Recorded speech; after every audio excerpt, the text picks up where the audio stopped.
October 6, 1943, Blackett Strait, Solomon Islands.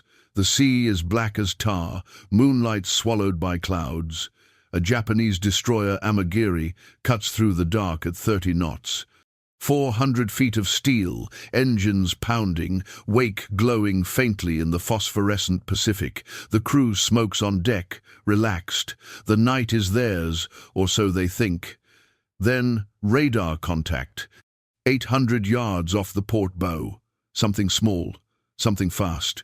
Probably debris, someone mutters. But the radar return moves faster than anything that should be there.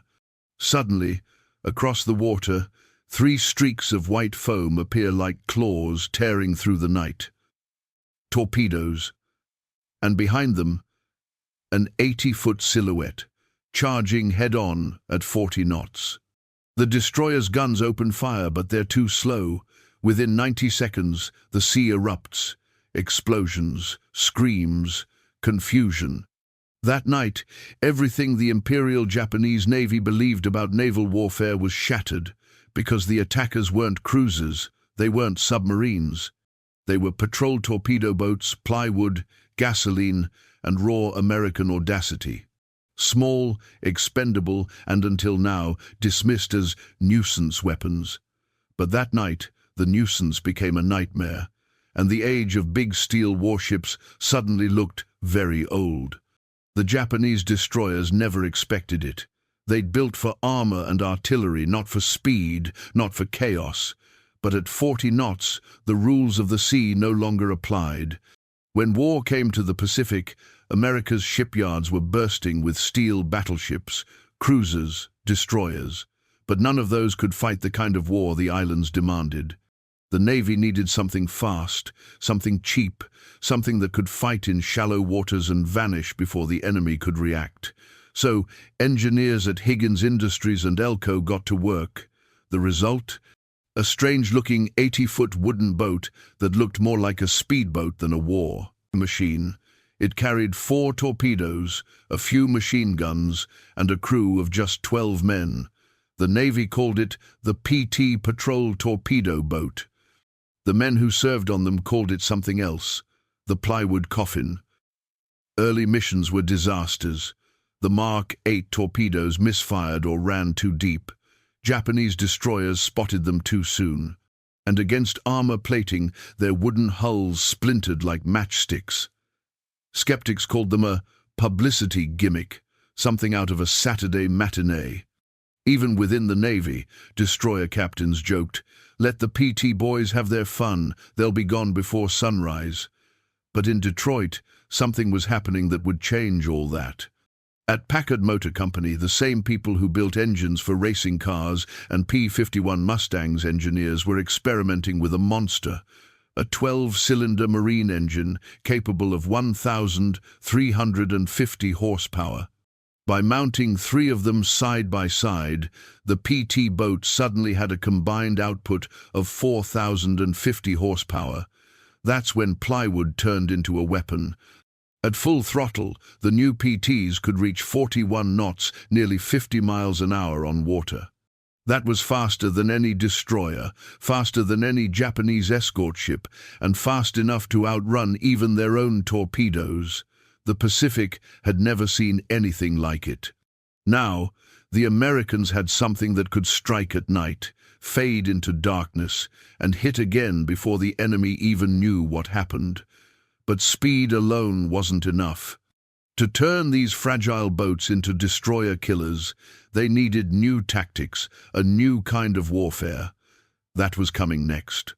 Because while the Japanese relied on tradition and armor, the Americans were about to weaponize innovation. To understand why the Japanese destroyers never expected those 40-knot strikes, you have to step into the mindset of the Imperial Navy in 1942. Japan's naval doctrine was built on pride, the legacy of Tsushima, and the dream of decisive battle. Their fleet was an empire of giants, heavy cruisers, torpedo destroyers, and the magnificent battleships Yamato and Musashi. In that doctrine, small boats were toys, the kind of thing you used to guard a harbor or chase smugglers, not challenge the emperor's destroyers. Japanese officers laughed when they first heard about America's patrol torpedo boats.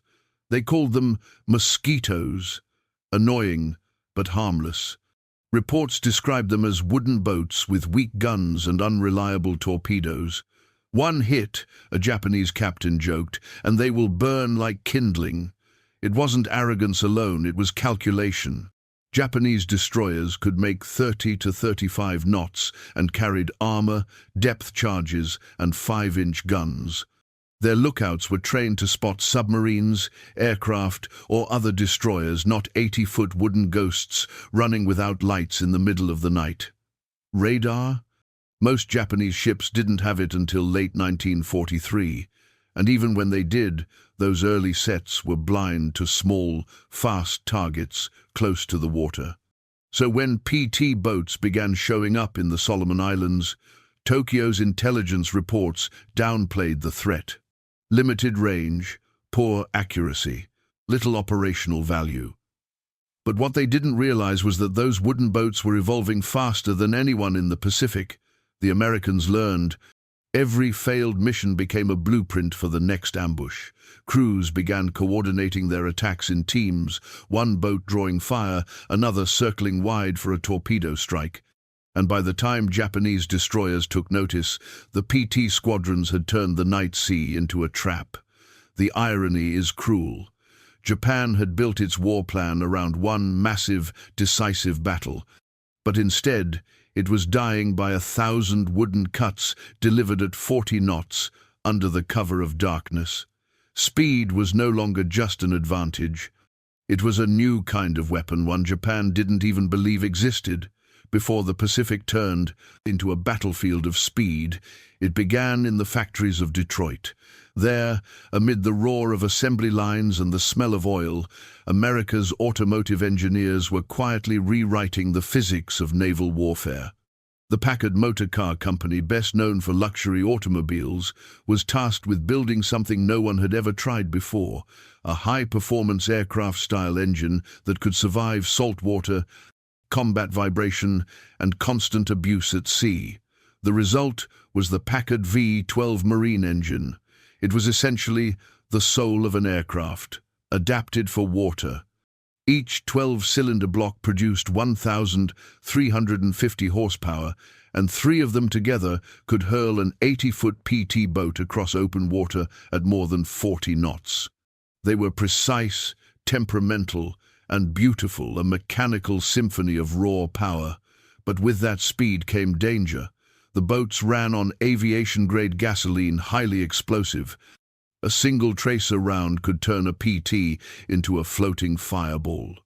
And yet, every crewman accepted the risk, because with Packard engines behind them, they finally had something that could outrun death itself.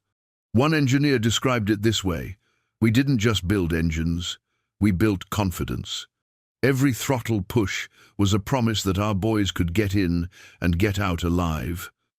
Those engines weren't born in secret labs, they were built on the same production lines that once made family sedans.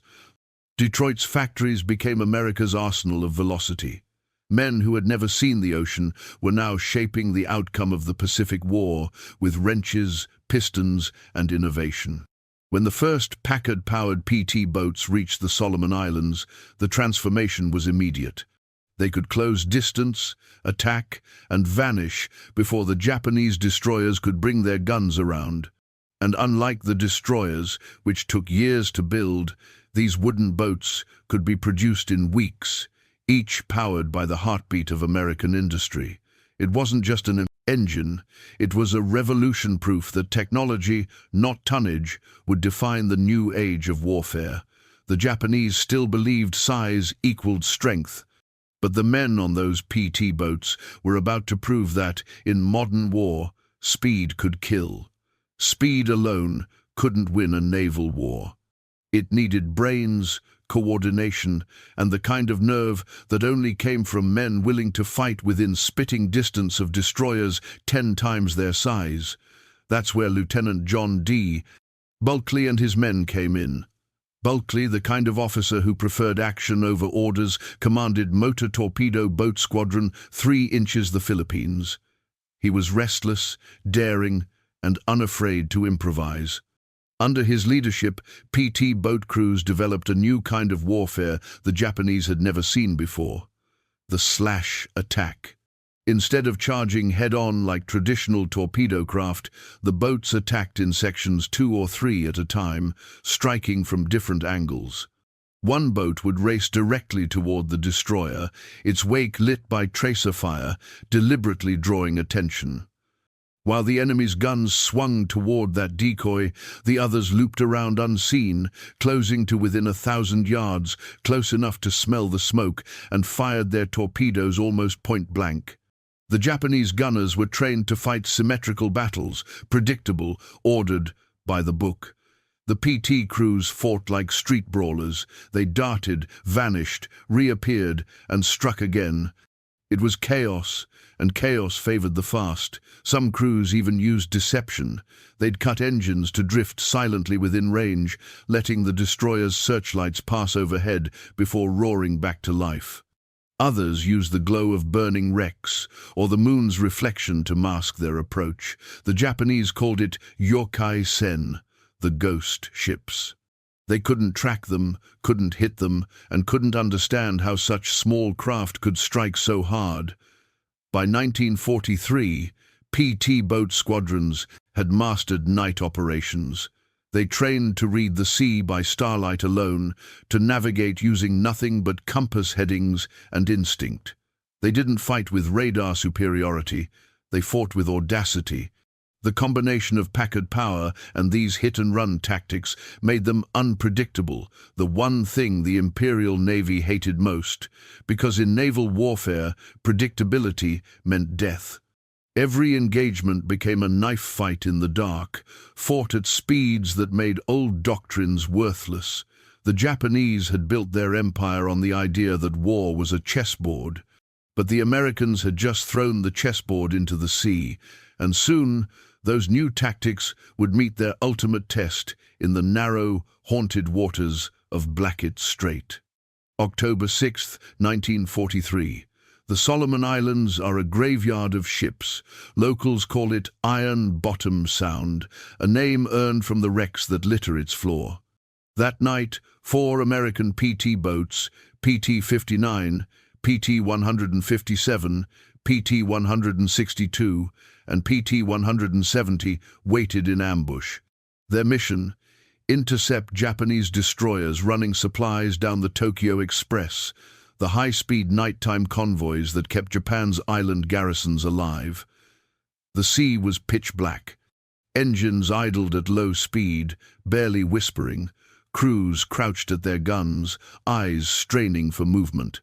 Just after midnight, radar picked up faint echoes fast, powerful signatures slicing through the channel. Japanese destroyers. The Americans knew what that meant. Within minutes, searchlights and 5-inch shells would turn the night into daylight. But this time, the PTs didn't scatter. They attacked. Each boat accelerated, throttles wide open. The Packard engines screamed, tearing through the stillness. Spray hit the gunners' faces like needles. Within moments, they were closing at 40 knots, less than 800 yards from the lead destroyer. Tracer rounds lit the sea.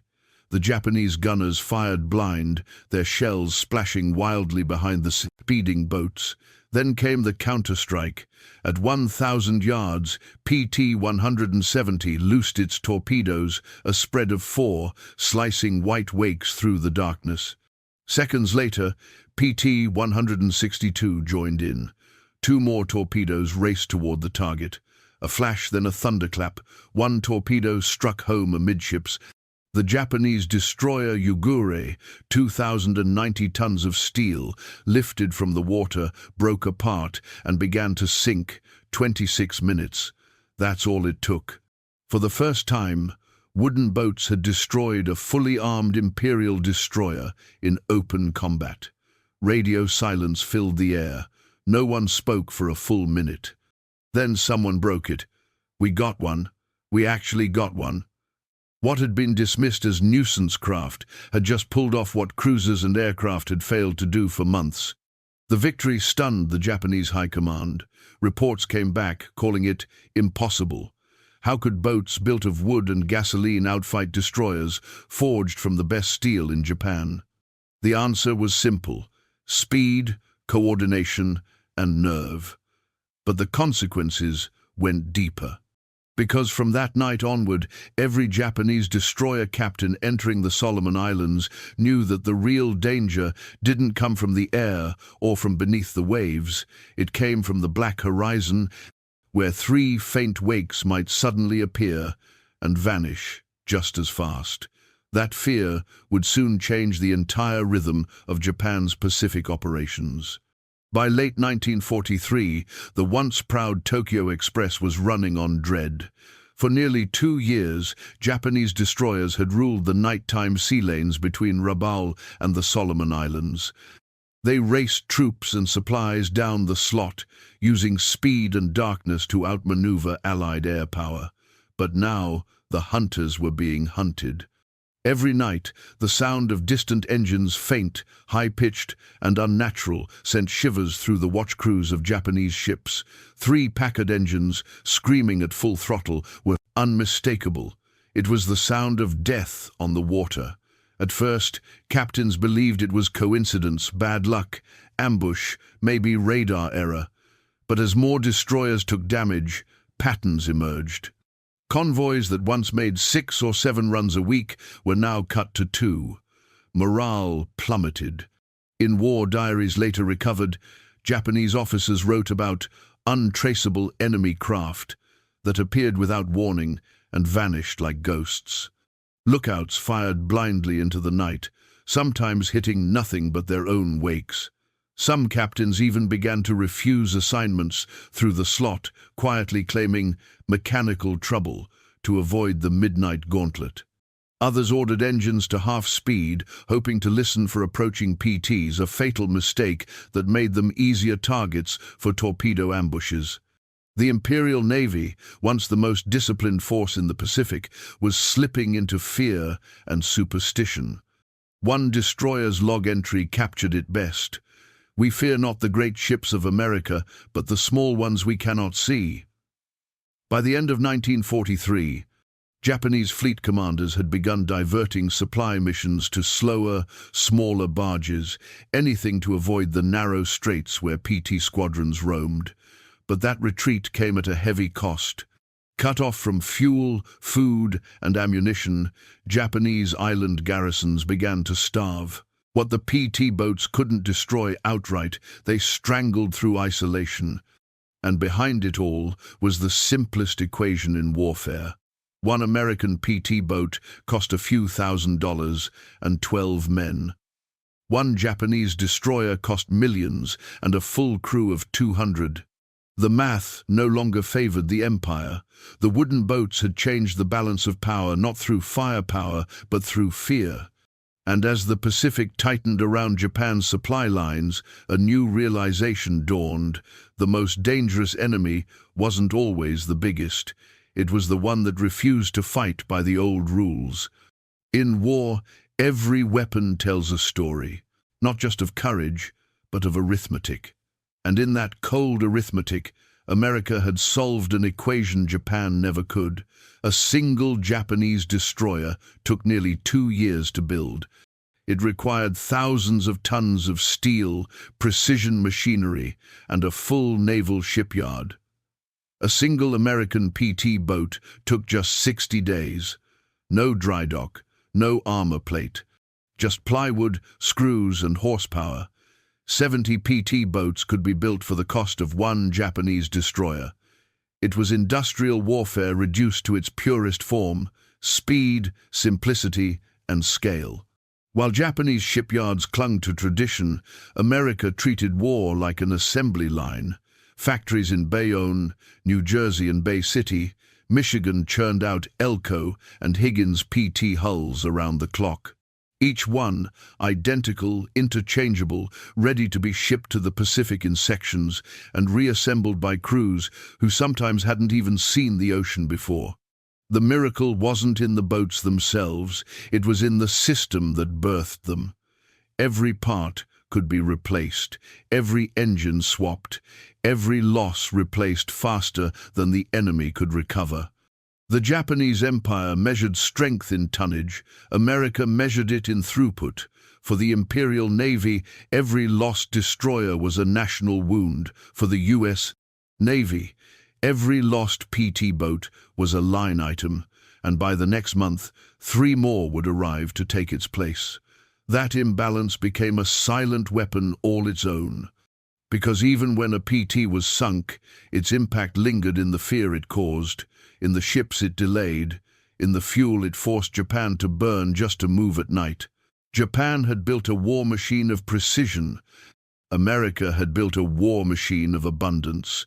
And somewhere between those two philosophies, the Pacific began to tilt. In the end, it wasn't armor or artillery that decided the naval war. It was the ability to adapt faster, to build more, and to turn ideas into production. The PT boat was never meant to replace destroyers or cruisers. It was designed to make the enemy question every mile of ocean he sailed, and that, perhaps, was its greatest victory. It forced Japan's warlords to fight a kind of war they neither understood nor could afford. Behind every PT boat that sliced through the Pacific at 40 knots were 12 men barely more than boys, living on the edge of exhaustion and courage. They slept in cramped bunks that smelled of fuel and sweat. Every night, they knew one hit could turn their boat into a fireball. There were no armor plates, no escape hatches, and often no backup. Just faith in each other and the engines that roared beneath their feet. Letters from PT crews tell the story better than any report. One sailor wrote, "You don't think about dying out there. You think about holding the line long enough to make it back to base and hoping your engines keep singing." That song, the deep, growling roar of 3 Packard V-12 seconds, became the sound of defiance. For the Japanese, it was terror. For the Americans, it was home. But speed came with a cost. The stress of constant night patrols, the fumes, the vibration it wore down even the strongest men. Many developed chronic hearing loss, sleeplessness, and what they called nerves, the old word for trauma. In the Solomon Islands, PT crews were known for their haunted eyes. They'd stare out at the sea long after missions, replaying every close call, every flash of tracer fire, every scream carried by the wind. They were heroes in silence. Their victories rarely made front pages. There were no grand parades for men who fought in wooden boats, but they carried a reputation that even the enemy couldn't forget. Captured Japanese officers later admitted that destroyer captains began to pray before night runs, not against submarines or bombers, but against PT boats. One officer put it simply, "They came from nowhere, attacked with fury, and disappeared before we could even breathe." By the war's end, hundreds of PT boats had been built, and many never returned, but their influence reached far beyond the Pacific. They inspired generations of naval design, from fast attack craft to missile boats and coastal defense ships that still follow their blueprint today. And perhaps most remarkably, one young lieutenant from a PT boat named PT-109 would go on to change history in another way, a man named John F. Kennedy.